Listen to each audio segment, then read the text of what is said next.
বিপ্লবের পর থেকেই যে কাণ্ডগুলো শুরু হয়েছে, এই ঘটনাগুলো কিন্তু কোনো বিচ্ছিন্ন ঘটনা নয়, একটার পর একটা দেখবেন আপনি।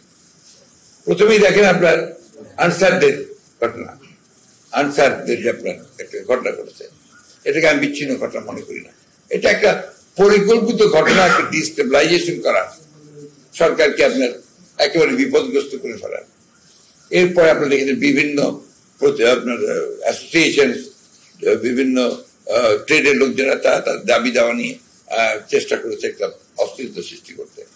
ইউনিভার্সিটিতে যে ঘটনাগুলো ঘটছে, আমি এটাকে বিচ্ছিন্ন ঘটনা মনে করি না।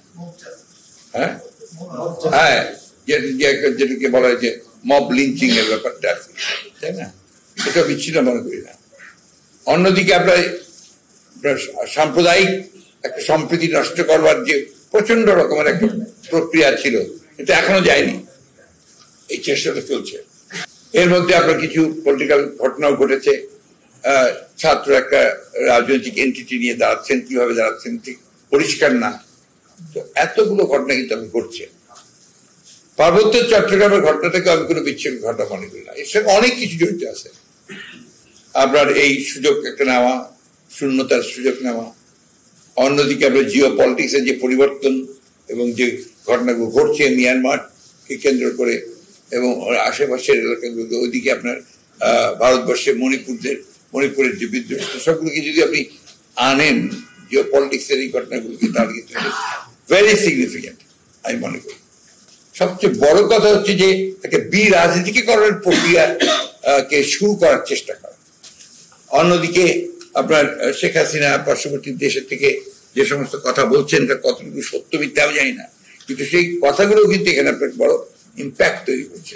আমার কাছে মনে হয়েছে যেহেতু এদের অভিজ্ঞতার অভাব আছে রাজনৈতিক প্রবলেমগুলো হ্যান্ডেল করার, তাদের ডিসিশন নিতে দিলেই হচ্ছে, দেরি হচ্ছে, এই দেরি হওয়াতেও প্রবলেম হচ্ছে।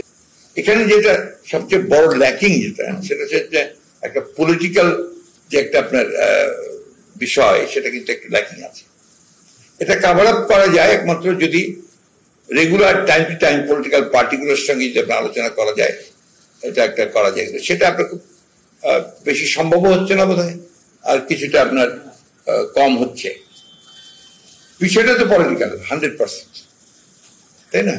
পরিবর্তনটা পলিটিক্যাল, এর দীর্ঘ আন্দোলনটা পলিটিক্যাল, এর state itself is a political entity, তাই না?